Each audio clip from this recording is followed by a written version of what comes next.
people can watch it later anytime. All right. Welcome to MG5002 Zoom sessions, 15th of March 2019. Topic for the day today is beams, shear force, and bending moment diagrams. And again, if you have any concerns, please feel free to email me using my email. So, contents for the day. Today, we have about 1 hour, 40 minutes. We try to cover some information such as kind of revisions, calculate the support reactions, forces, and we'll try to revise which type of support reactions. As well, we'll know how to draw or drawing the shear force and bending moment or shear force diagram, and labeling the important values, labeling values for forces. Also drawing the bending moment diagram and labeling as well the values for the moment. And we'll have a couple of examples, and we try to expand those examples. We work on them in different ways, and then we'll see how can we explore what's happened. Also, we will cover today something related to the topic called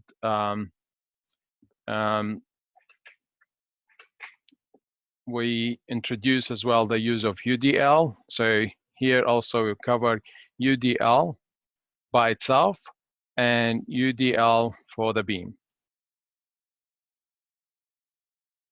So this is kind of the contents for the day, for this session for today. All right. We try to see how many of the things we can cover for the day, and we try to see the examples. Definitely, I will post this PowerPoint lecture notes at the end of the session. I will upload the last one and this one. Right, so let's start now, guys. So this is the content of the day. We will revise the calculation of the support reaction forces, and we will learn again how to draw a shear force diagram and labeling the values for the forces, for all forces or important forces, depends on what you want to call them. And we'll learn how to draw a bending moment diagram and labeling the values for that. What's UDL, the uniform distributed load, and UDL for the beam? How can we see two different examples for UDL and how it works for that? So the first step, we'll start with two examples from the previous notes, kind of a revision. So for reaction forces, if you can see in this example, if we want to solve this question, the first thing you need to sketch free body diagram. So I will copy this again underneath and then show you. So I have a fixed support at one of the ends. Let's call this end as A. And on the other end, I have a roller support, which is here B. So what we learned in the past, that when I remove or I want to sketch my free body diagram for this, I need to remove the support reaction and show all the information in terms of forces in arrow directions. So I'll remove this. I don't need this anymore because I just copied. I remove everything here, and I know what's on top. And then I'll try to see how can we walk around it. All right. So the first step is how can we show the forces here. What's happened at point A? If we say this is point A, so technically you have a support reaction as point A, so I will need just an arrow direction going upwards. And that direction indicates for me how much force, for example, if you want to give a value for it, depends on the thickness of the arrows you're trying to achieve, if we want to be more precise in this kind of applications. And we want to label here very clearly. So here I will have, let's say this is the force going in the y direction, and I have another force is going in the x direction. So when I rotate that force, it should be acting in that way. What we learn also from the past previous notes, that we will label this one AY and the other one we'll label it AX to clearly identify the direction of the force. Now at that point, because the roller only has one support reaction force, is going upwards, and we call it BY, which represent the direction of the force acting. It doesn't have components of force in the x direction because the rollers allows the body to move right and left. So that will allow this body to move in that direction. So this will allow the roller, or the beam actually allow it to move in that way. When it's bent, will give it that nice movement in that direction. That's not the moment what we're trying to achieve here, but that's the first thing we try to revise what we learned in the past, like how can I convert this to be a free body diagram, and how can I show the support reaction forces on this diagram. So B and A, and this is the forces acting on that point. Very easy, very simple, and it's just label everything and make sure. This is an example. Now the second example, what's the difference between the first one, this one, and this one? The first one has support reactions. One is a fixed and the other one is a roller. This one's simply supported beam. So a beam is put on a concrete edges trying to deliver anything. So kind of you're creating a bridge there. But if you see, if anything's happened, this beam could fall, or after bending could collapse and go through. So it's not really fixed supported very well. Therefore, when we try to sketch the free body diagram for this beam, I'll copy it again and bring it here. So again, what we need to do is to label our beam. So I will keep it on top of it. So this one, you will have a support reaction in that direction. Make it red so you can see the difference. And a support reaction is going in that way. No.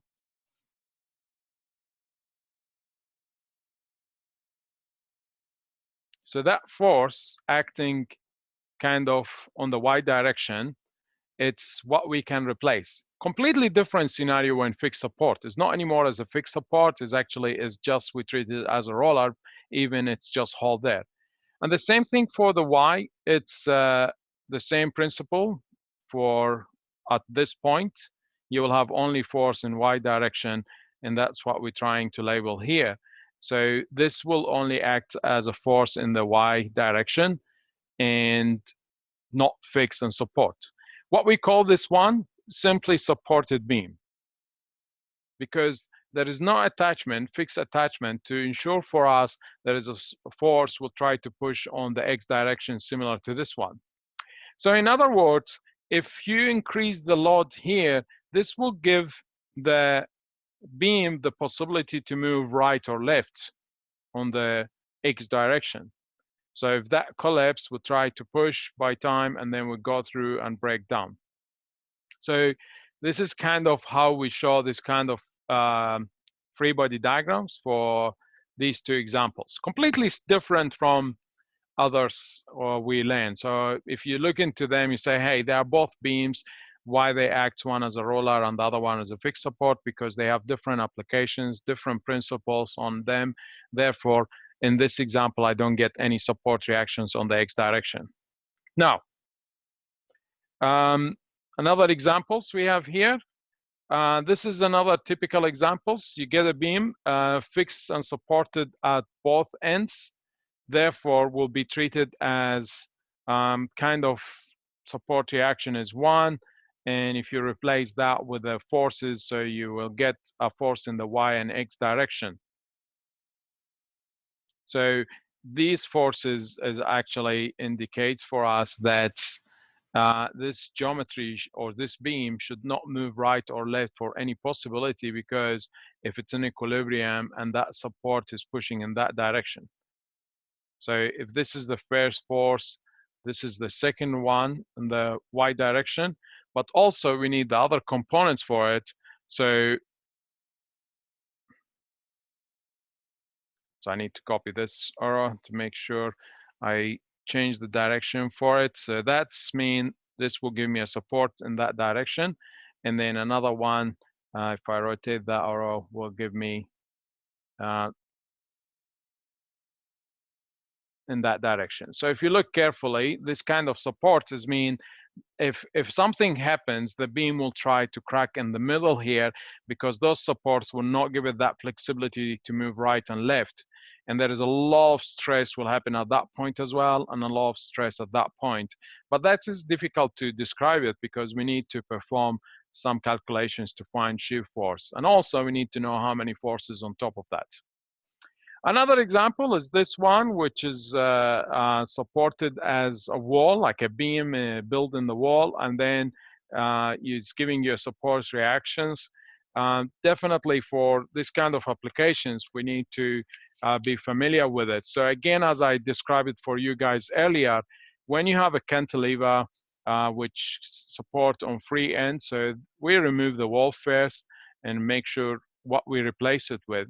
So this will give me, the first point will give me a support reaction in that way. And also because that end is free, so it will give me a support reaction going in that way too, upwards in the y direction. But here is where something this wall is trying to do.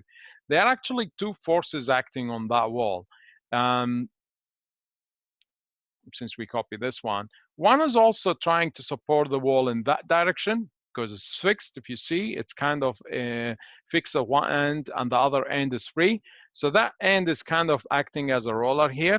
But also there is a bending moment. In this example, it's not active because I don't have any external forces, but kind of there is a bending moment. It's telling me the direction of that bending moment, which trying to rotate or preventing the beam from rotation. So this possibly goes in that way or the opposite direction. In that moment, it's kind of telling me that this beam should prevent from rotation. So that sign, the curvy arrow, it's a represent there is a moment, and the straight lines represent a force. So this moment, it's trying to prevent the beam from going upwards and bending it, because if you bend it, will start going in rotational direction. And we'll try to do something practical on Monday about this so we can learn something new. So this is kind of the most typical support reactions forces we try to describe. They are also, you could have a beam fixed from both ends. You treat it as one support reaction, and there is also X and Y, and there is a bending moment. And it could be free from one end. So we have a good examples in the lecture notes. I strongly recommend you guys to go on and see them and go through them.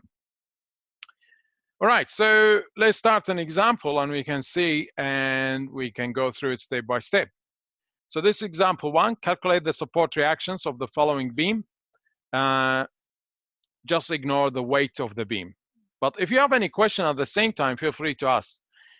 That curvy arrow again. Curvy arrow, okay, if we go back to that curvy arrow, it's represent the bending moment. So that wall will prevent the beam from rotating upwards or downwards. So if, for example, there is a force trying to move this, we'll try to move this beam in that way. But what the wall is doing is actually bring it back to make it sure it doesn't go there. So the job of the wall, if there is a force trying to pull the beam upwards, see what's happened to the beam, it start damaging the wall. But if the wall is strong enough, they will prevent it by adding that moment around that point to push it back to make sure that will not happen. That's if in case there was an external force here trying to pull in that direction.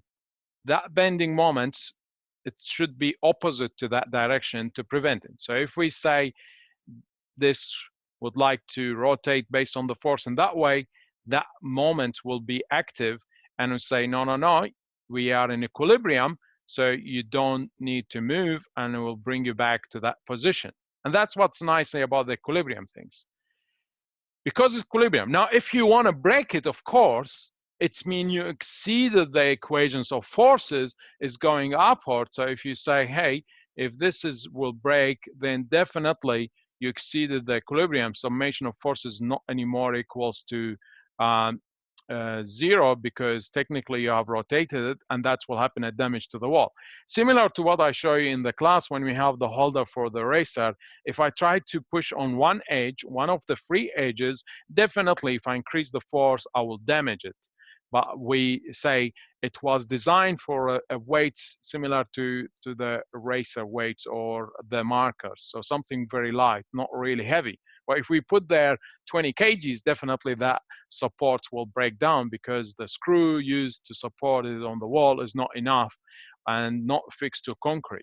So there's where this bending moment. Is it clear now?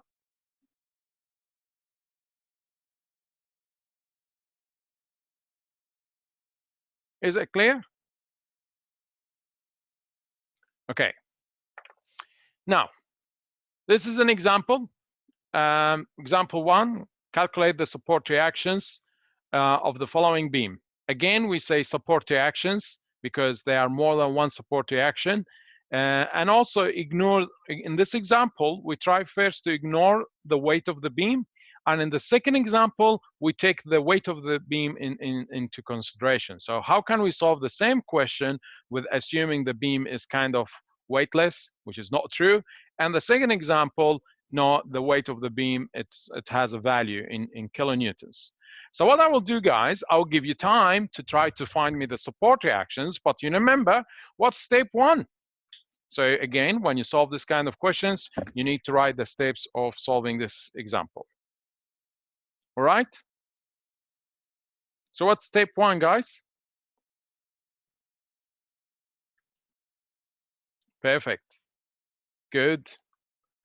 So in the chat, guys, for the new guys join us today first time, please, I want to see your comments when I ask questions. So step 1.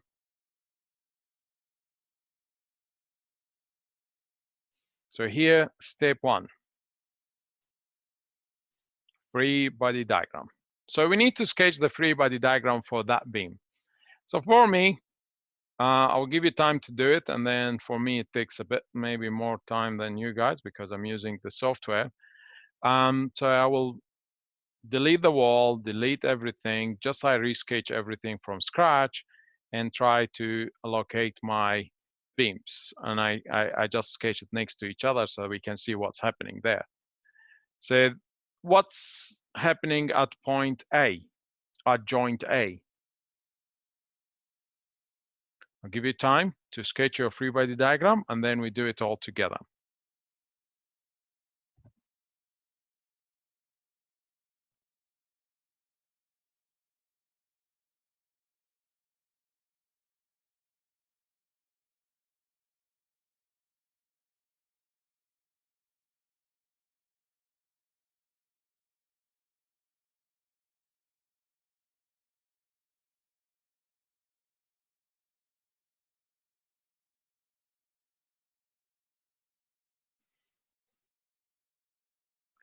All right. Yes, that's true. So here you have AX and AY. Perfect. So I'm making my arrows to give you time, guys, to try it first. And here will be AY. Remember now, guys, if you want to write this in very good and professional way, so you just need to AX represent this one, and this one should be AY. I'm using the copy and paste a lot, so I can show you guys step by step, which is good for you guys, so you can learn as well in the future. When you type your reports, you want to have a nice report, types equations. All right, what's at point B? How many forces at B?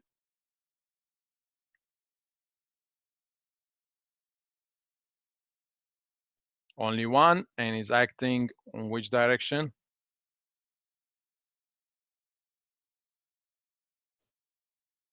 So I have at B is by and is acting in the y direction. Now, something I said early, guys, for you, definitely please, when you drew your free body diagram, always draw next to it to show us like this is your x and this is your y direction. It's very important so we can understand when we label things and we show that to the readers or anyone after our design that they understand what we're doing. So this is my positive y and this is my positive x. So I'm labeling everything to make sure everything's clear. So that was step 1. Now, step 2. What's step 2?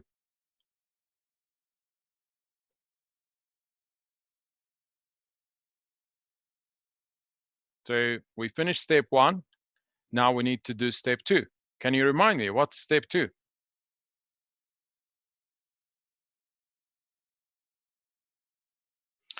Summation or moment equation. Yes, that's good. Good. Calculate the x and y reaction forces. Perfect. So we need to calculate or find the values and direction for AX, AY, and so I will type them here. I just copy them so I can change them easily for me. So that's B, Y, and here is A, Y. So now the next step is to calculate AX, AY, and BY. Now, by experience, we know there is no force acting in the X direction. Therefore, by default, if I want to solve this, I can start with my first equation of summation forces. So I would say summation of forces in the X direction. This is F and this is X equals to 0. And if I do that, by default, AX, it's equals to 0 because AX, even it exists, but is not active. So what does mean is not active? Can you explain to me why AX is 0 and we put the arrow there?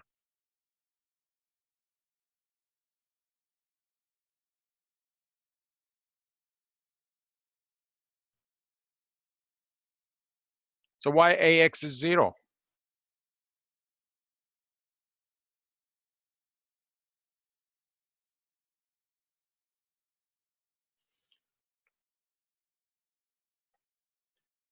Yes, correct. So I'm collecting the answers. Answer 1, because there are no external forces acting on the X plane. Perfect. And another answer, because the beam is not moving and there are no counter forces. Another answer, there is no angular force acting on the beam. See, each one of you actually address it from very interesting point, which is really good because you just indicating. So these are 4 answers because there are no external forces acting on the X plane, because the beam is not moving and there are no counter forces. There is no angular forces acting on the beam, no force acting on X direction. Definitely that's everything you put there is correct. If the 10 kilonewtons wasn't inclined, if the support reaction wasn't inclined, sometimes this support reaction, if wasn't inclined with an angle or he were fixed and going in an angle, everything will be changed. There is no angle force acting on the beam, so could change the information for us. So very good. That's a very good point. Good answers. We'll delete these answers at the moment. Now, I need to find, still, we just found AX, so that's first one is tick, done. Now I need to find AY and BY. So the best way is to take a moment around the point, let's say around point A. So again, I will go and type my equation, algebraic summation. This one will be moment around point A equals to 0. Now, if that's the equation for me, I need to say which direction I'm assuming a positive. So I will select the arrow to say I prefer always clockwise is positive. So that's the direction of my moment. Now, I will continue to find or solve this equation. All right, so what do we have in this equation? So we're taking the moment, the force is By. Is it rotating positively or negative? So By is rotating which direction?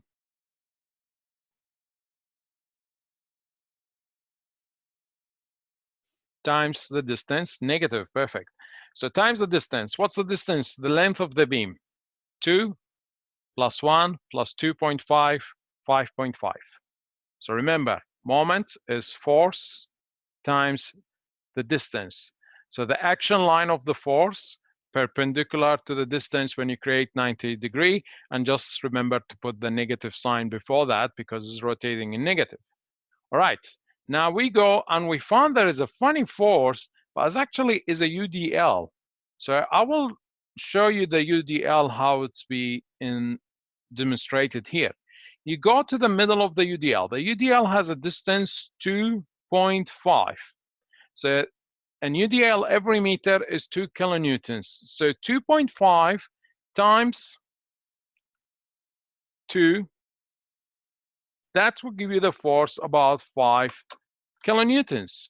So I will write that as a distance, as a force, 5 kilonewtons. That's the value of the force. Because it has a shape as a rectangular, the centroid will be in the middle. So from here to that point, I want to find the distance. It's very important to find the distance from where is that force to the point we're taking the moment. So where is this force?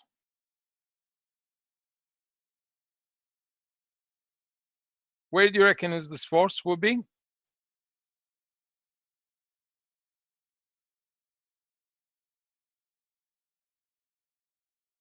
Or perfect, 4.25. So you have 2 meters plus 1 plus half the 2.5.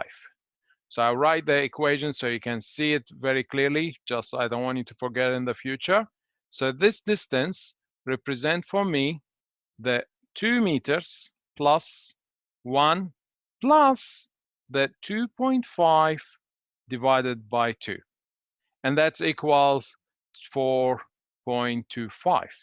So meters. Need to put the units to make sure. So that's the distance here, written for you guys so you can see where it's coming. So 2 meters plus 1 meter plus half of that distance, because that where is the centroid for the UDL. So now I came to continue in my equation. This will rotate in that direction, so it will be rotating clockwise. So it will be plus what? I need to put the 5, which is the force, times the distance, 4.25. And then close. So we did that for the UDL. Now, what else do we have? We have 10 kilonewtons will be rotating in clockwise, so plus 10 kilonewtons times the distance. So the distance between 10 kilonewtons to AY is equals to what? 2 meters. So 10 times 2, that's the distance times the force. Equals any other force, guys? Or that's all? Is that the end of the equation, or do you think there is another force?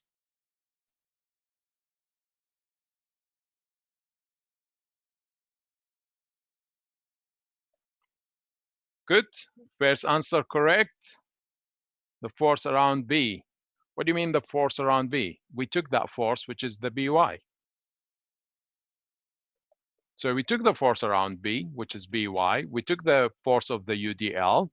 We took the 10 kilonewtons. So we have 3 forces. I'll highlight them. 1, 2, this one, and 3. And that's where's By. And this the 5 kilonewtons from the UDL, and then the 10 kilonewtons. So we have 3 forces. So that's the end of it, equals to 0. You rearrange this equation, what do you reckon is the answer of By?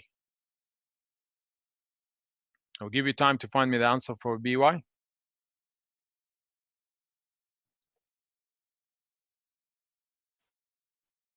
equals, no, AY cannot be because AY passed through the point. So AY, we took a moment around A. So AY and AX, they don't have a distance to the force. Therefore, if they pass through the point of the moment, then they are equal to 0. Perfect. The AY value is 7.5. But again, guys, units are very important. If you give me numbers without units, especially wrong units, you'll be in trouble. So many of you writing kilonewtons meters. Remember, I know we're trying to find the moment, but BY is not a moment. BY times 5.5 is a moment. Perfect. So the unit is kilonewtons. Remember, this we're trying to find. And N should be capital letter, not small letter. Okay? So BY times 5.5, this is a moment. But if we find BY by itself, that's represent for me as a force, which units for force is kilonewton. Perfect. So now we come and update this one. We say, hey, this value is 7.5 kilonewtons. Perfect. We found the first support reaction. Sorry, second one. We found AX, the first one. Now, what's missing is to find the support reaction AY. So AX is equals to 0. We need to find AY. AY, there are two ways to find it. Either algebraic summation of forces in the Y direction equals to 0, or you take a moment around a point B and then you do the same thing. I prefer to do algebraic summation forces in the Y direction. I think it's easier and easy to manage. So I will try it here. Just copy this equation, change to Y equals to 0, and then we rewrite our equation from again. So actually it's there, just change that. AY plus 7.5, so forces going upwards equals to forces going downwards. So what's forces going downwards? The 10 kilonewtons plus the 5 kilonewtons. So now, very nice, you have one equation with one unknown, it's called AY. If you try this, you'll find the value for AY is equals to what? I'll give you time to find the value for AY plus units.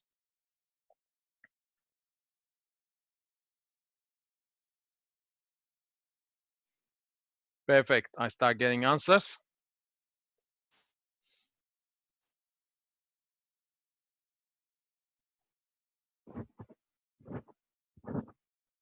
And then we come here and we say equals 7.5.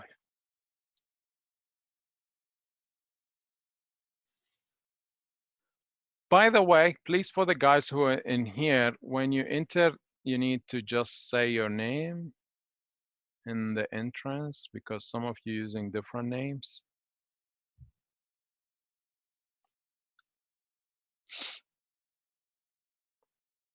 All right. Any questions before we move with another example? Please feel free to ask.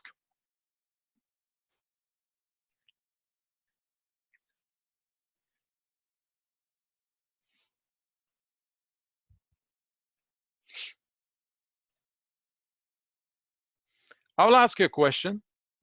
Did we find the direction for each force?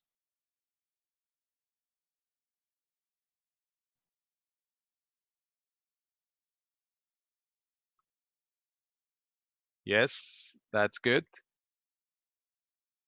Good.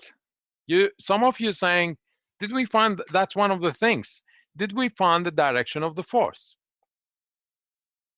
Perfect. So the direction of the force, two ways you can demonstrate that. Either on the free body diagram or in the question itself, you can copy this arrow for me because I'm doing it, and you put it like this.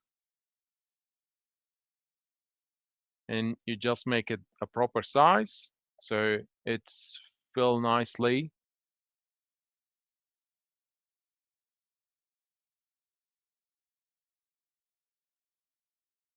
And then that's what tick the box for the arrow. So very important for us because we're finding forces. So the force for BY, this one, This is a force, what we found. We'll just table it. And the other force, which is for AY, and AX is 0, so no direction for that force. We know it's indicating, but there is no proof for that.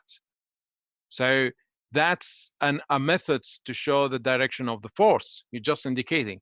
Now, someone will say, hey, this is just an arrow going upwards. What's that arrow? Remember, we did the X and Y positive here, which indicates for me, hey, this is the right direction. So this is, I'm highlighting in red boxes. They represent for me the direction I'm assuming and solving this question.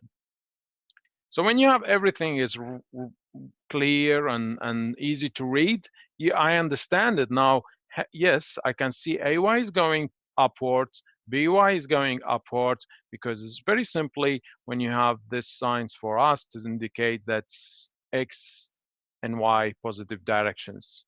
And therefore, we answer the direction of each force, except AX is equals to 0. So we don't know the direction, because could be if for example the thing is inclined in that direction, then AX will be going in the opposite direction.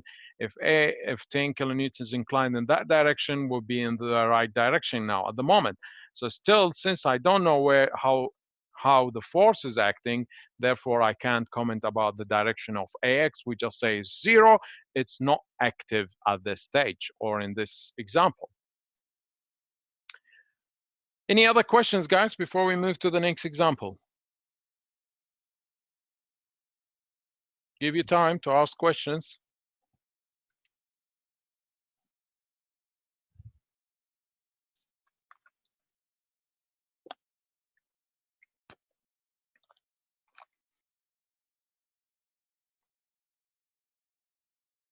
No questions? Right. Let's move to another example.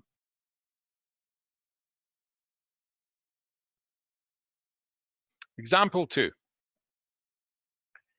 Calculate the support reactions of the following beam. Now, what's the difference between the previous example and this example? The previous example, the question told us to ignore the weight of the beam.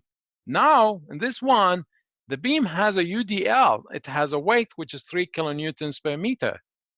And now we need to find and calculate the support reaction and directions. So remember step 1 and step 2. I will give you time now to do it and submit the answer for me.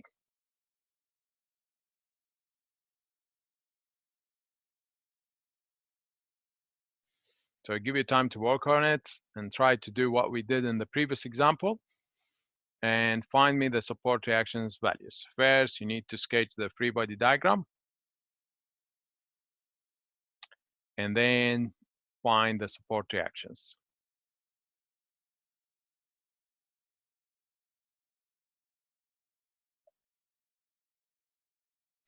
So when you sketch a free body diagram, you don't need to show the support reactions. So I'm deleting them in my diagram.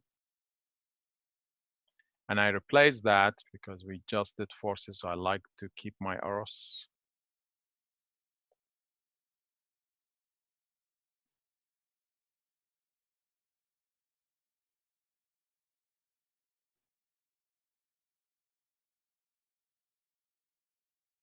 And then we rotate this one.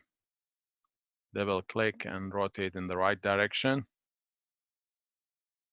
And now we label each one of these forces.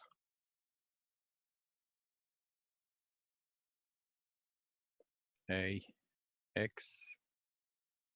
is here. And here is AY. And here is BY.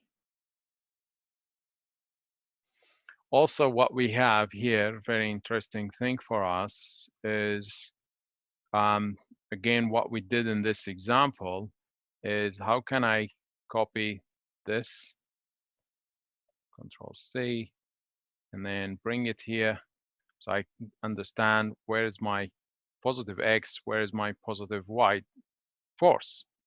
Now, what's new here, what we did in the last example, I'm showing you the difference. We had this 5 kilonewton in that direction, which will be the same. So this one, it's acting in that space because that's the center for the rectangular shape. And we say this value for it is 5 kilonewtons, and it is acting about 4.25 from the point A. But now we have another one. So if I highlight this in maybe red, make it looks like different color. Now I have another force. It's from the UDL. Now, if all of that's that centroid for that UDL, it should be around this point because all of that is 3. So it's 5. 5.5 divided by 2 is 2.75. Now we need to indicate this distance, 2.75.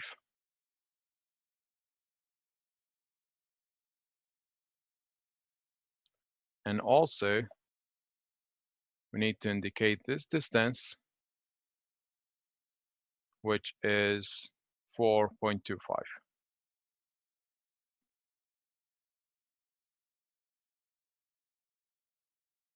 So now I show all the directions and the forces. So compared to the last example, that's the only things. Now we got a new force. What do you reckon is the value for that new force? So the UDL, it's 3 kilonewtons per meter. Now the length of the beam is 5.5 times 3. So that will be 16.5 kilonewtons.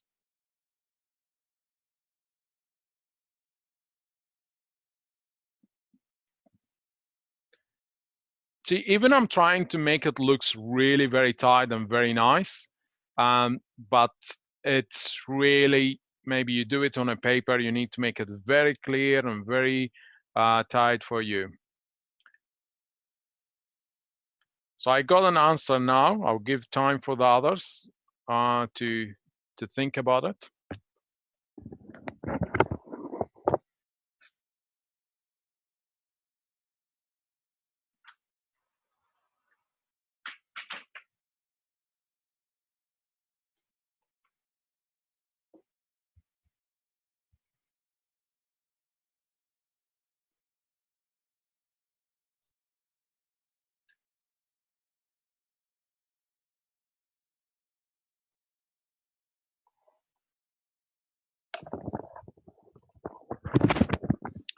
Cool. Some of you start saying that you need to tell me which force, which value, very important.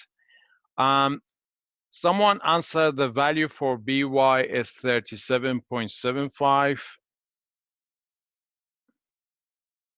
I think it's not correct. So who did send me the answer? Please check your calculations. Now, step 2, what I would do, I will repeat those equations. So I will take, see, one of the things about engineers, sometimes we are really lazy. And we don't want to reinvent the wheel. So it's easier than retyping this again is just to go and copy them, and then we can adjust them. So finding the values and directions for AX and AY, we need to that. AX is equals to 0, no disagreement about. We take the moment around MA, so around this point. Now we need to do the calculation. See what's happened here. by times 5, but again, I need to take the direction of the moment so we can explain this more accurate way. So by times 5.5 and 5 times 4.25, 10 times. What's missing here? It's missing the UDL. Which direction will rotate clockwise? The UDL is 16.5 times, what's the distance we say is 2.75. By is equals to what, guys? Some of you wrote the answer correctly. By is equals to 15.75.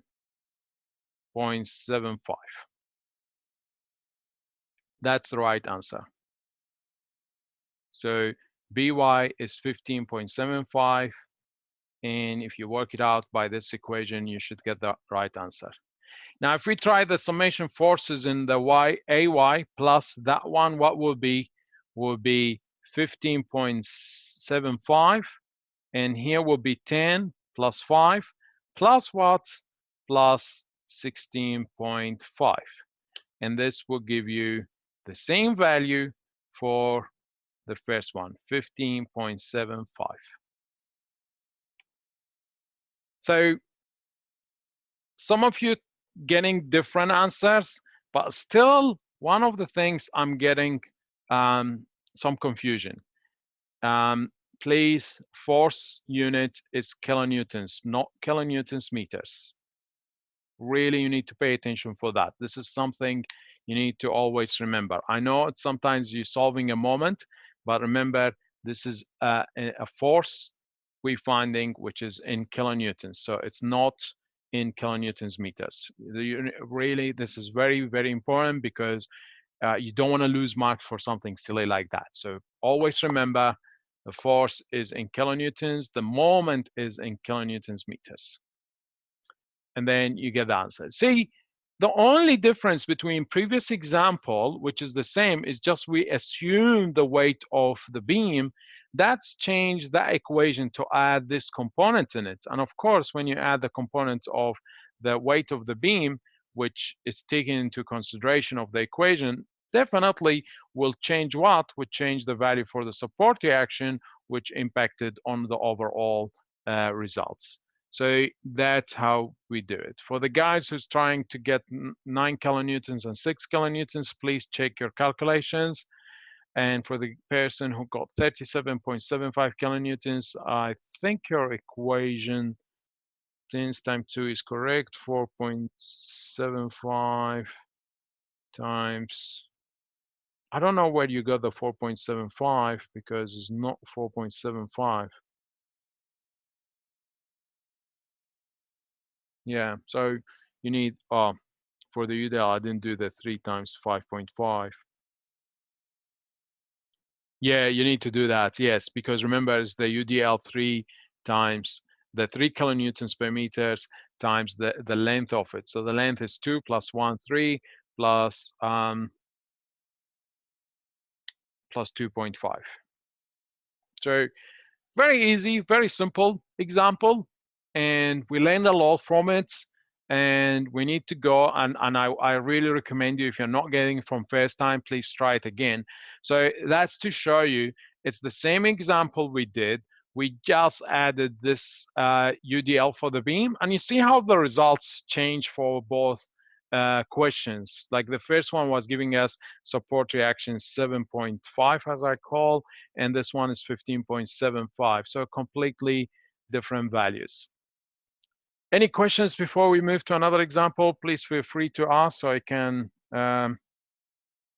answer the questions.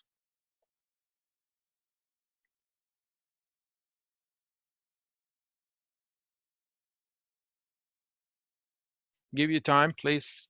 If you have any questions, just feel free to ask.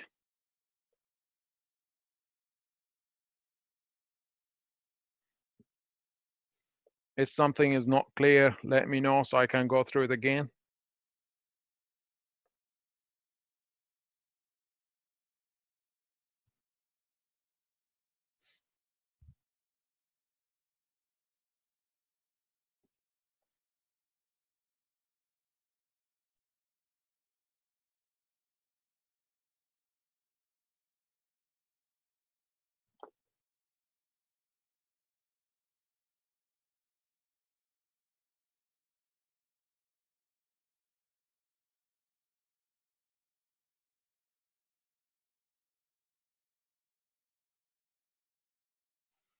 Right, no questions, so let's move to the next example.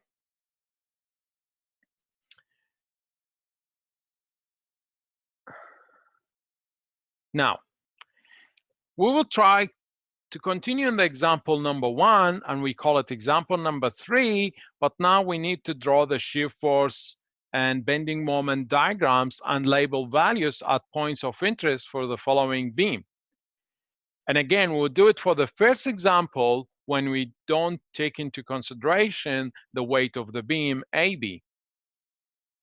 So because we did the first step here, I done the slides before we start here. So first thing, what we learn when we do shear force and bending moment diagrams. You bring your piece of paper, you isolate the beam from all support reactions, you sketch a disconnected lines where you believe there is an interest to investigate.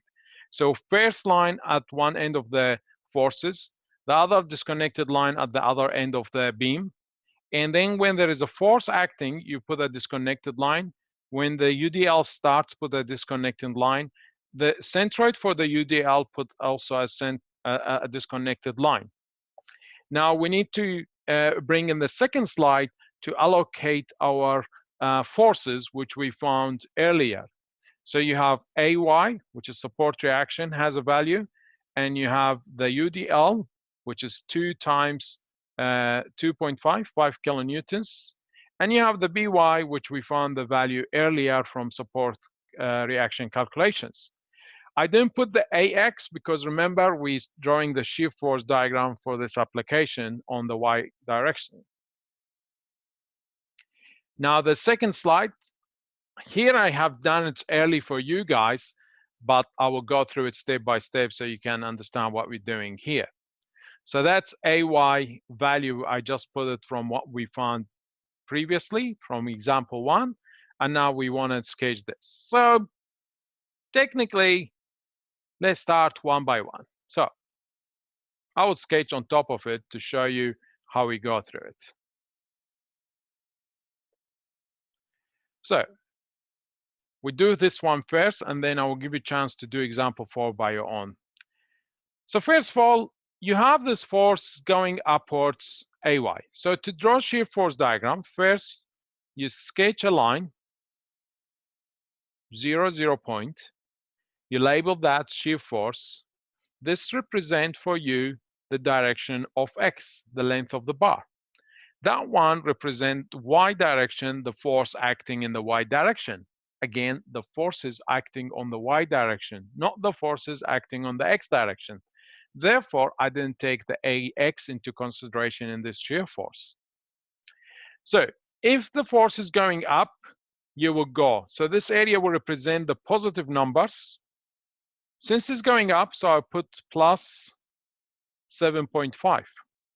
If you have a graph paper, will be very perfect and very nice results. But because I'm not doing it up to scale, so please excuse my drawings. They are not up to scale. So 7.5, from 0, I move 7.5 steps in terms of kilonewtons. I don't need to put the units anytime because I label that as a shear force, and here should be the distance in meters. That's the force 7.5 going upwards. Now from this point to this point, there is no force. Therefore, I will continue as a constant. As a line going in the X direction means constant. There is no force acting on from this point till this point. Now, when I reach to this point where is the 10 kilonewtons, what I have, I'll show you this in equation so you understand what we're doing it in how we're calculating these numbers. So the first one, you go up by 7.5 because from the support reaction. Second point, you have plus 7.5, now minus 10. Why 10? Because 10 is going downwards, so the negative represent the direction of the arrow. You see the arrow is going downwards, therefore I put the negative sign. And that will end up minus 2.5. Again, I'm not writing the units because the units are already in the diagram. Now from the minus 2.5, I will rewrite that again. I'm at that point, minus 2.5. There is no force acting along this 1 meter. Till here, I have a constant. But now from this point, I have a UDL. UDL, it always acts as a slope. And that slope is depend how UDL represented. If it's UDL pushing downwards, then the UDL will be a slope going in that direction. And sometimes you have a UDL going up. We'll discuss it when we see an example. So here, what's the force of the UDL? So first is minus, so negative again, because the UDL direction arrow is showing me going in negative direction. All right. And what else I have? If you look carefully, you will have a value of that UDL, which is 5, because it has the 2 kilonewtons times the distance. What's the distance here? Is 2.5, and that will give you the value 5 kilonewtons. So I'll rewrite this equation. Minus 2.5 minus 5 will be equals to minus 7.5. And that's mean we reach to this point. In this example, we're not taking into consideration the beam weights. That's why it's written here. So you need really to read very carefully.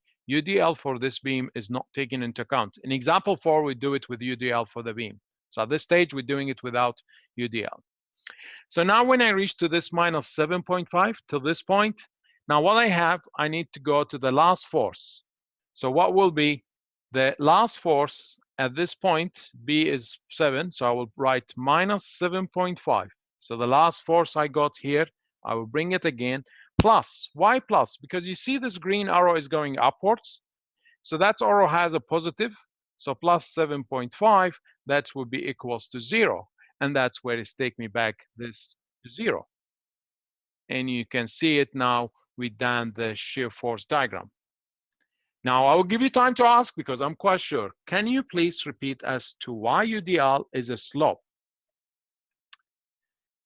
Because the UDL is a uniform distributed load, definitely the load is not acting on one area. It's not acting at one point, sorry. It's acting on mostly on a cross-sectional area. Therefore, the UDL, when we sketch it in the shear force, it will be the forces for it distributed in that way. So it would be a force going in that arrow, and then Control Z, Control V, Control C, Control V. So the force is acting in a way, kind of an arrows to show me that there is a force going in that direction, a force going in that direction. There is a force because of the shape of it, of the shape of the design, is telling me these forces acting in the way of a triangular shape. Now, how to do that? That's a very important things to do it, which I will show you how to prove that. Mathematically, it's very easy to prove that by creating an equation with one unknown, which is a linear equation, mathematically, which I'll show to you guys in the class. But you get to this point, which is minus 2.5, okay? And then you get to this point, you find the other point is minus 7.5. You connect 2 points with a straight line, and that's where the slope is coming for you. So now if you say, how do I know that? I'll remove this line temporarily to show you. At this point, I am minus 2.5. I did my calculations here in this section here. I will highlight in yellow. And I found the rest is minus 7. So now I came to this point. I say, hey, I need to connect minus 2.5 with minus 7.5. You connect them by straight line. And that's why it created for me the slope, which is going downwards. If the slope, if 7.5 was positive, then that slope should go upwards, should be going like this. So if 7.5 was plus, then I should move it in that way. But in actually, as you see it in the direction, it was going downwards, therefore it's a negative. So science is very important for me. But in class, I will show you how can we take a section to prove that by finding a linear equation which represent for me the slope mathematically. Is that answering the question or you need more about it?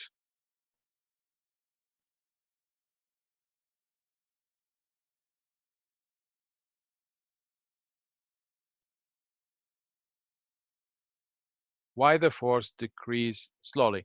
It's not decrease or increase. It's just the act of it. It's how it's acting on the point. So because it's where is the most effect is showing you that this beam kind of the distributed of the load is showing you that this UDL will have a different values of forces acting in a way, because we're not taking the UDL by itself. We're taking the full picture.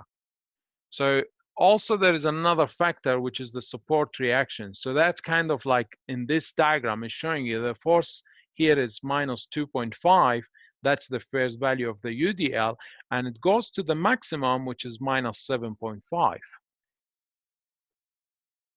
It depends on the design of the beam, depends on how the location of UDL, if it was at the beginning, is different, depends on as well on the support reaction direction of the force. Any other questions?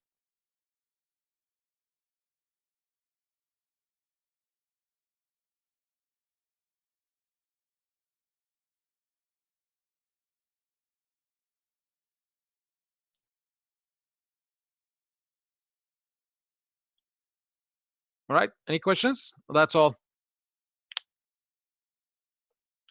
Now, can I ask you, where is the maximum shear force value? Can you tell me where is the maximum? Where and which one is the, so that's not where. The number you put me is not where. You need to tell me which value is the maximum shear force and where they act.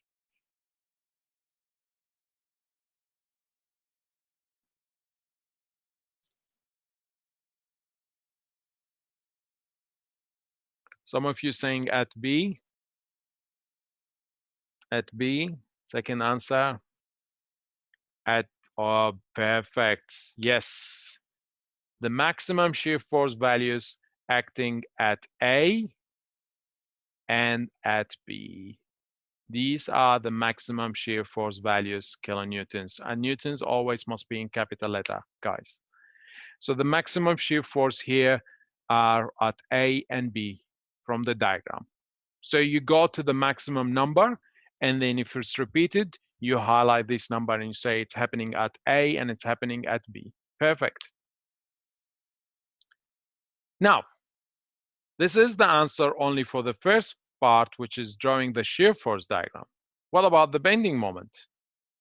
Let's see the bending moment. Bending moment is starting from the same principle of the shear force, but we use by area. So I'll show you by area. So let's start here. First area, area 1. Is it positive area? Oh, need to make the font smaller, even smaller. This area, because it's above the line, is positive. And now there's a tricks here, Control C, Control V, and all these areas are negative.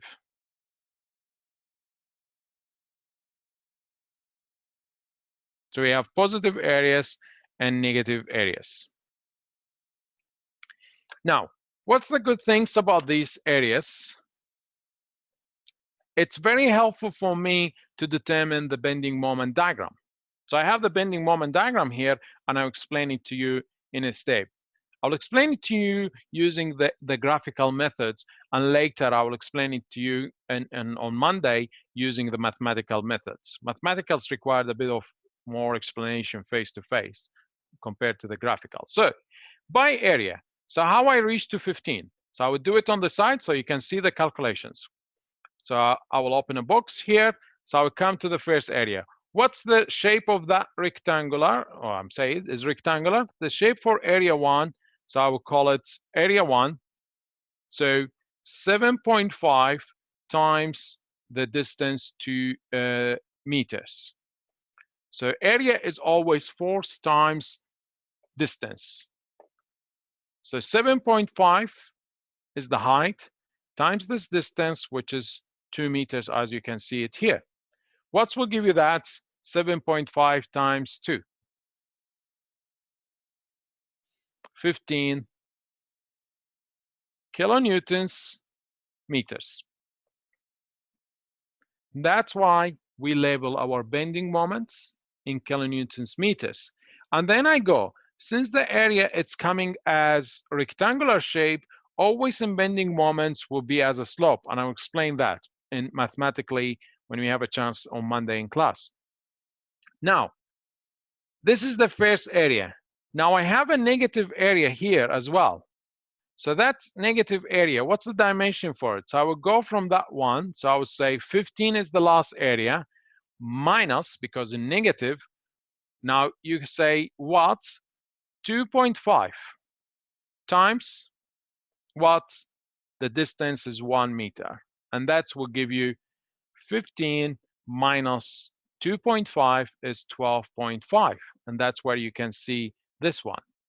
The answer is still positive, but it's just showing you how it's located. So we moved up to the really highest point, and then we went down.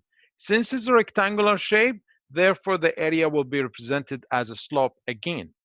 Now, we go to find the second area, this one. This area is very, very interesting, and it needs a lot of explanation. So I will copy it on the side, and I'll show you how it works, okay? It's not as straightforward. It's required a bit of mathematical understanding. So this area, if you look carefully to it, it consists of what? Triangular shape and rectangular. So technically, two areas here, if you can see it when I'm subdividing them into two areas. So one is triangular shape. So we know that this one is 2.5. This tiny, tiny height is 2.5. And the distance, we know it is 2.5.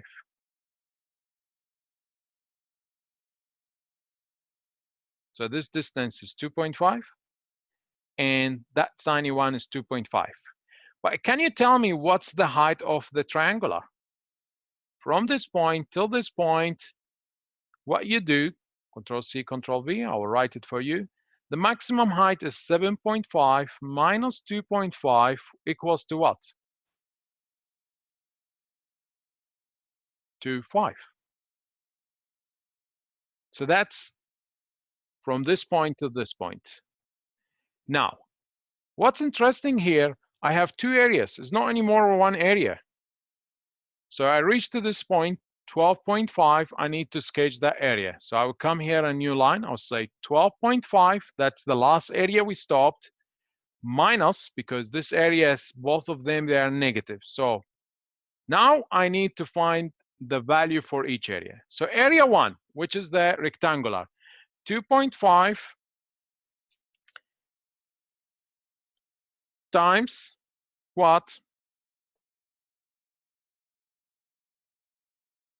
2.5.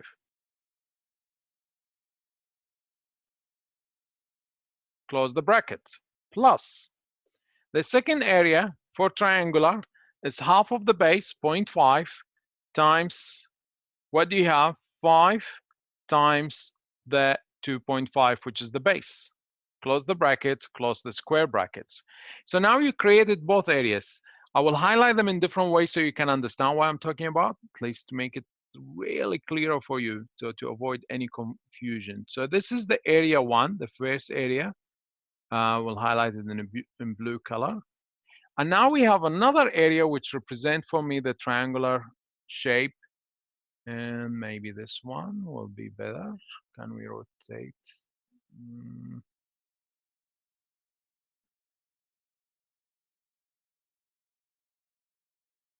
Oh, that's very complicated. Yeah. And let's change that to a different color. Didn't come precisely. I have different dimensions. But I will try to make it. Cool. So what I'm saying here, the blue one represent for me the rectangular area. The orange one represent for me the triangular area. Now the entire length of that is 7.5. Minus this one, which we know is 2.5, will give me the height of the triangular is 5. And one thing we know, the base for the rectangular and triangular is 2.5. Therefore, This one represents for me the area I will highlight it in blue, which represent for me the area for the rectangular. And the one I will highlight in orange represent for me the area for the triangular. So in this way, we're trying to add these two areas together, and we need to indicate they are in negative because they are located below the line. So this kind of, I will zoom this better so you can see it, not this, all of it, otherwise it will be a messy zoom. No. And then if you use your calculator, you should get the answer, by the way, equals to 0. And that's represent for you, this diagram should goes to 0. From 12.5 must close to 0. If I didn't get that 0, then I have something wrong in my calculations. Now this should be going in as a curve. So another rule you need to know, if you have in the shear force a slope, in your bending moment diagram will be a curve, or in that way. So it's mean, if it's a slope here, it's mean a linear function. If it's a curve here, it's a quadratic function, which is a mathematical term. I'll explain it on Monday for you guys in the class. Is that clear for that one? Or do you want me to go through it again? Waiting for your questions, guys.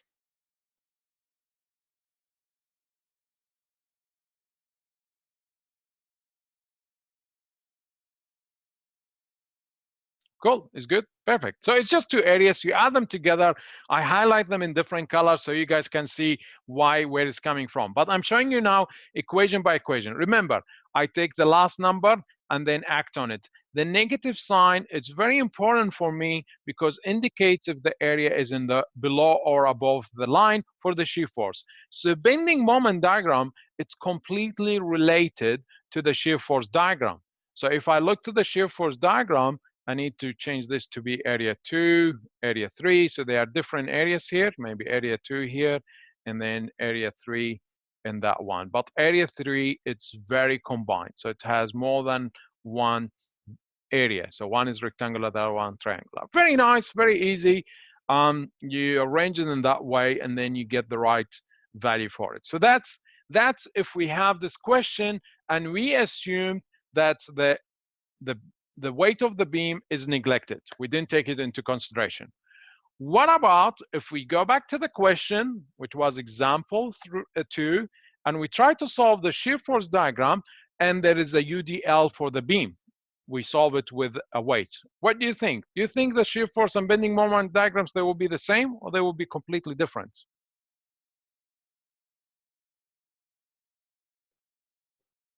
Do you be the same or completely different? At least the shape difference. I'm talking about the shape because the value is completely different. I agree with that, but the shape should be something we need to investigate. Different, good. Let's try it. So let's go. So again, we try to solve this example again and draw a shear force, the shear force and bending moment diagrams, and label values at points of interest. Of the following beam. Now, the new information we have, the UDL for the beam is 3 kilonewtons per meter. The length of the beam is 5.5 meters, so 2 plus 1 plus 2.5. We have a 10 kilonewtons and we have UDL. As you recall, when we started early this lecture, we managed to solve the support reaction for A and B. And A is a fixed support, at point B is a one force in Y direction. And then we found the values, if you recall, I think some of you, yeah, we can see it very soon. So I've done this before to make things easy and clear. So in the previous example again, so bring the AY support reaction 15.75 kilonewtons, BY is 15.75 kilonewtons. So if you just joined us now, you can go maybe at the first 15-20 minutes of this video, you can watch how we calculated the support reactions for AY and BY. All right. Now, UDL here, it's at that point is 2 times 2.5, 5 kilonewtons. Now, the new things we need to add to this, what we need to add? What do you think is missing? it's missing a force for the new DL acts exactly at this point, the 2.75. Sorry, maybe this point.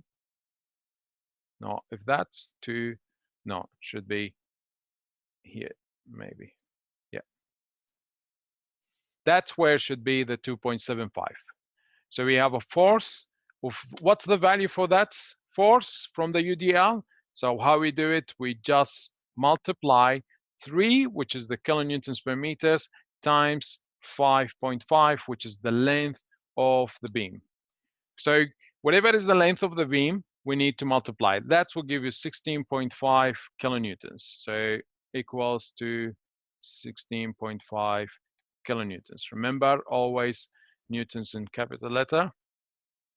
That's the value for it. And this UDL, the value for it is, let's label this so we can see what we're doing. This one is 5 kilonewtons. All right, now we need to repeat the steps for the previous example, and we try to find the shear force diagram for that shape. So, oh, I didn't add this one, so I need to put it again. Forgot to do it. So when we try to do that, if you can see the shear force diagram, I'll show the calculations on the side, but that's how the shear force diagram looks like for you guys. So first one, we started. AY, we're going upwards, so because of the direction of the support reaction. You remember early in this lecture what we say early this afternoon? I say we need to know the values of the support reactions and as well the direction. Direction is very important to determine shear force diagrams, because if you by mistakes you say the shear force for AY or the direction for that force is going downwards, definitely you will put here negative, and that will lead something wrong. So 15.75 kilonewtons going upward. We stopped at this point. Now, what do you have? That's the interesting things. Now we have a UDL along the entire beam. How do we deal with that? That's something very interesting. So since a UDL, we treat it by sections. So we start, where is the force? Because there is a 10 kilonewtons, so I need to work from this point to this point. Previously, we moved this line as a straight. We say there is no other force on it, it's constant till the 10 kilonewtons. Now, no, there is a UDL. So you need to find the value for that UDL here. So UDL is 3 for a distance 2 meters. So what we'd say, minus, because UDL is always going down for the weight of the beam, gravity, acceleration, everything, would be 3 kilonewtons per meters times the 2 distance. How much is that? So 15.75 minus 6. That will give you equals to 9.75, but still in positive. Therefore, 2 points. This is my first point. This is my second point. I connect them with a straight line. And you can see there is a slope going downwards. Now, after that, I have a force at that point. So I haven't finished from that line. See, I'm in that line. I have 9.75 and I have force in negative minus 10. What's the answer of that? Would be minus 0.25 because 10 is bigger than 9.75. So now I got a force. So you see my line went below the 0, 0. So I'm now in the negative. Now, again, the UDL effect is affecting along everything. And that's what's the interesting thing. So I have 0.25 here. So I come here and I say minus 0.25. Now, another minus because I have another UDL, but I take the UDL only acting at 1 meter. So what's that? Will be 3 times 1.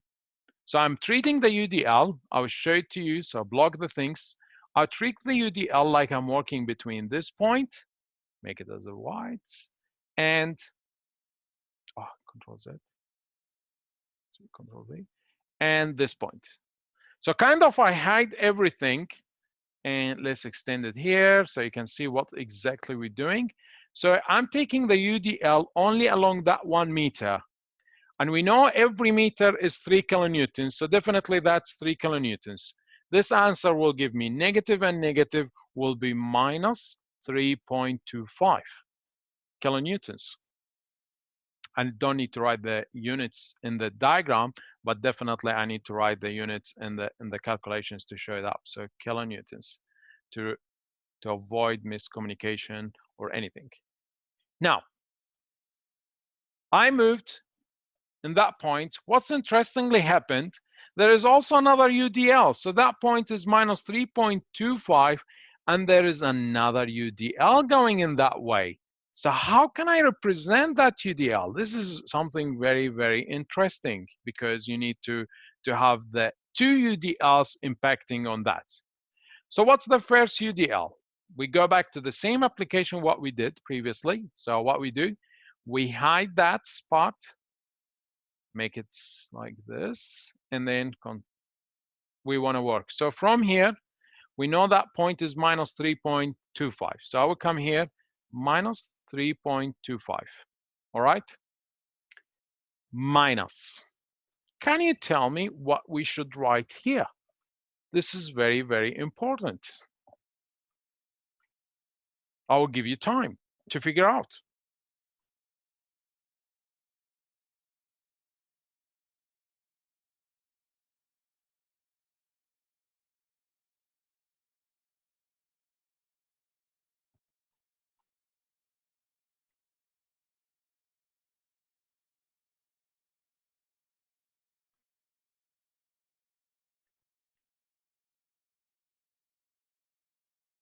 Three times 10.25? No, 1.25. No. Look carefully to me.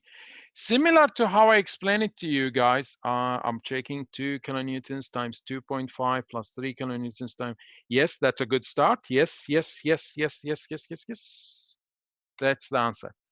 So some of you start getting. So we write one by one. So first one, what we have. I would take the UDL for the beam. So the UDL for the beam is 3 times, what's the distance? The distance is covering the beam from this to B is equals 2.5 times 2.5.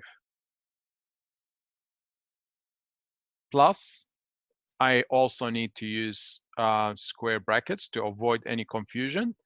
Another brackets. Now I need to add the UDL for the blue one on top, which is 2 kilonewtons times the distance, which is 2.5.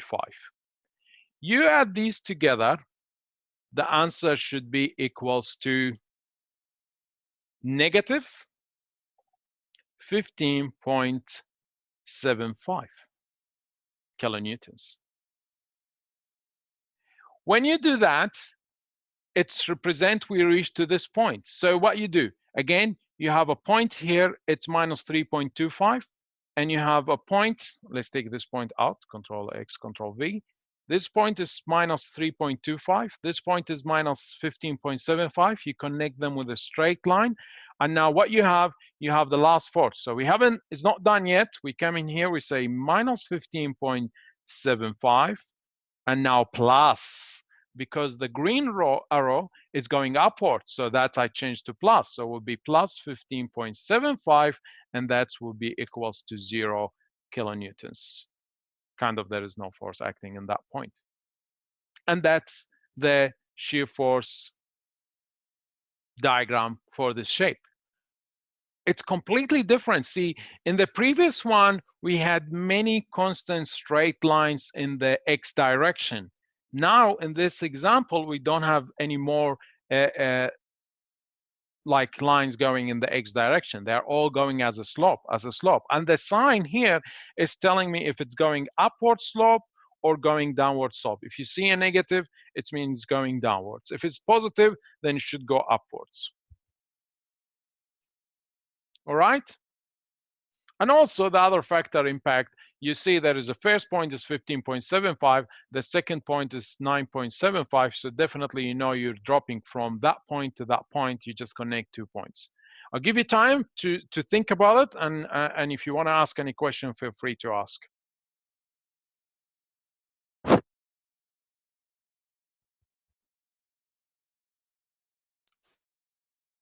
You can watch this video as much as you can. Will be recorded and uploaded on YouTube because it's really very important. If you understand at one time, you will understand all the times.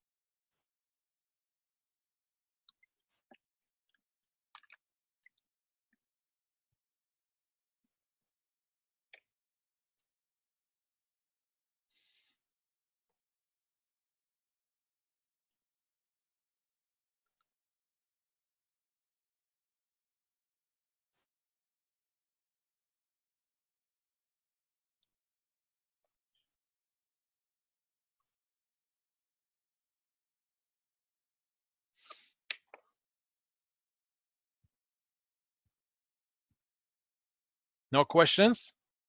Sorry, where is the 3 times 2 come from? 3 times 2? I can't find any 3. Ah, the first one, you mean this one? Do you mean the first one? 3 times 2. So 2 represent the distance. The 3 is the UDL for the beam. So the best way to see that, you do in your paper, you sketch a box to cover the rest of it. So that beam here, it has a weight. So every meter is worth of 3 kilonewtons. Therefore, will be 3 times the distance 2, it's 6 kilonewtons from the centroid for it at that point. Therefore, 15.75 minus 6 kilonewtons, the remaining is 9.75 kilonewtons, and we stop at that point, we connect them together. Is it clear now?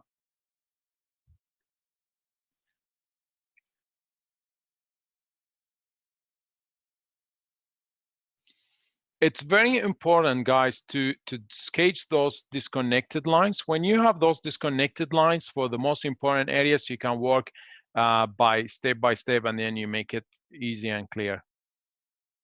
Of course, I mean, trying to make it very clear and very tight.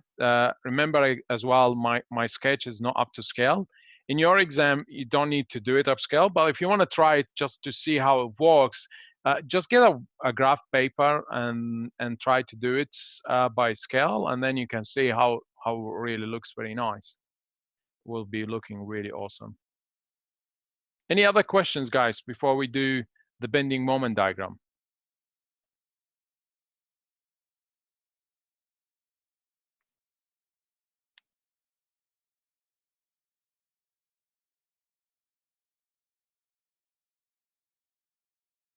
All right, let's try the bending moment diagram then. Now, for the bending moment diagram, what do you think? The first thing we need to go and say, there is a positive area here and very interesting negative areas here, but they are, some of them triangular, some of them again rectangular and triangular, 2 areas we need to add together. So let's see how it works in the next slide. Oh, I also forget that force here. I need just to show it again. Probably. Okay. So that's how it looks like, the bending moment diagram. But before we go to the bending moment diagram, where do you think is the maximum shear force? Where and which value or values?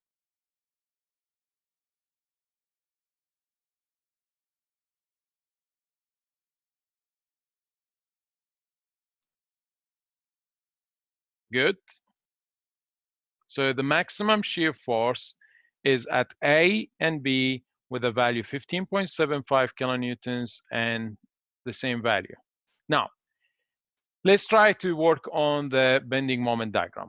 Oh, clicked on the wrong box. So we start here by area. We're using it by graph and area. So let's start with the first one.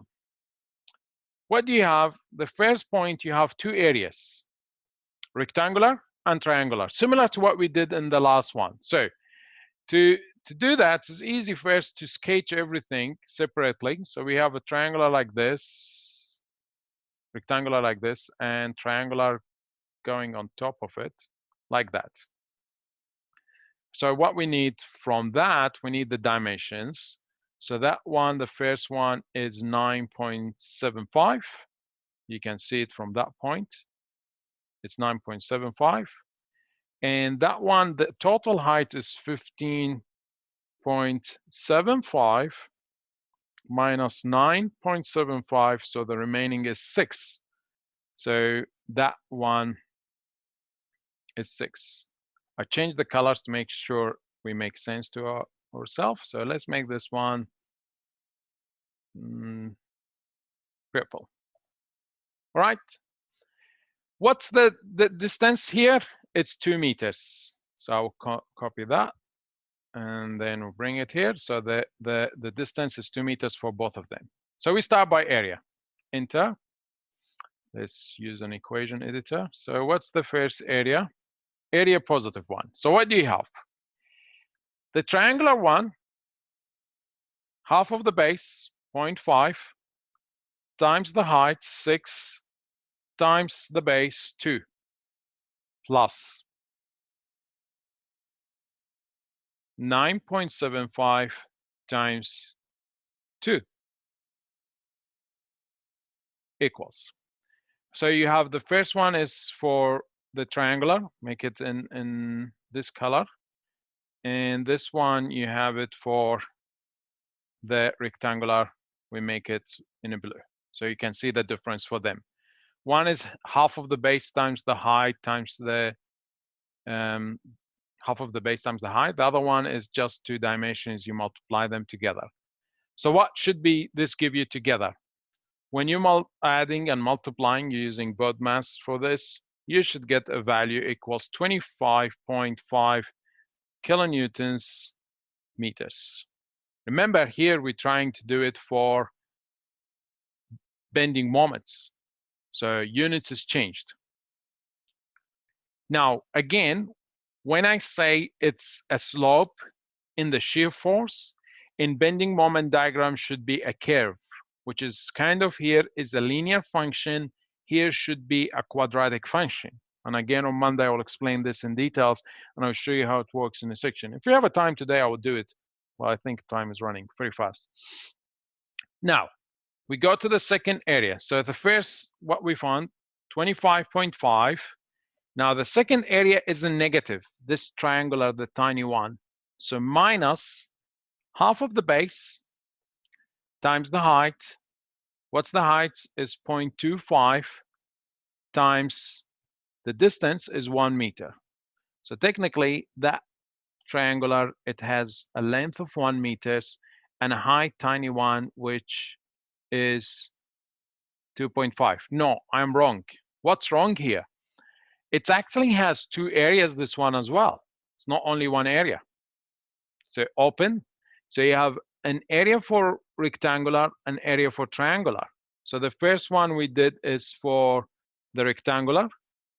So that dimension is wrong. So it should be 0.25 times 1 plus, what do you have? Half of the base. So what's the base here? It's also 1 times, what's that remaining? So you have 3.25 minus 0.25, the remaining of that is 3.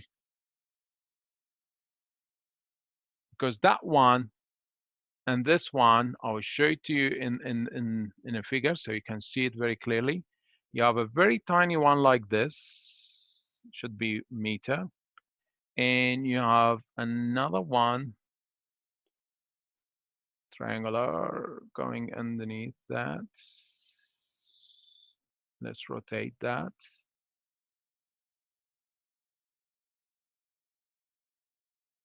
Oh. And let's make this one red, purple. So technically, that's what we can see from it. So the distance or the base is 1 meter. And the tiny height is represent for us 0.25 for that one. So that's 0.25. And the height for the triangular, it's equals to 3 newtons, kilonewtons. So that's what represent for me. The first equation is for the blue one, And the second equation is actually for the triangular one, so I just changed the color for it, and then you add them. This will give you, when you use the calculator and everything, will give you a value 23.75 kilonewtons meters. Make it here to be very clear and easy to see. All right, so now we reach to that point, this point here on that line. Now we need to find the last, again, area, which is a negative. So I will sketch that and to show it to you step by step. So what's the area for that in negative? So again, we have rectangular with the distance of what? The distance for that rectangular is 2.5. Control C, Control V. So that one is 2.5. And we have a triangular, which we need to identify the distance for it. So the height for that, this is 3.25.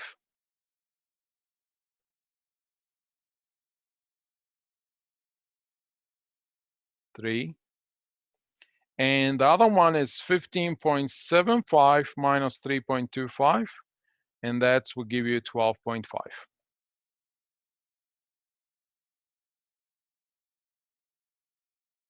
12.5. So I'm breaking it down for you guys so you can see. Now we can type this equation again. The last moment was 23.75. I'm in negative area, so minus, open brackets, square brackets, and then curved brackets. The first area is 2.5 times 3.25. That's the rectangular area. Plus the triangular area, it's half of the base, 0.5 times 12.5 times 2.5. Because it's for the triangular, so I make it looks like in purple so you can understand which area we're trying to determine. If you use your calculator, this should give you 0, which indicates the bending moment is going to that point, which is the 0 point. Now, my diagram is not really up to scale. It's really funny because it should be going to scale. It should be this one actually higher, and this one should be going in there. So kind of my diagram is not the best.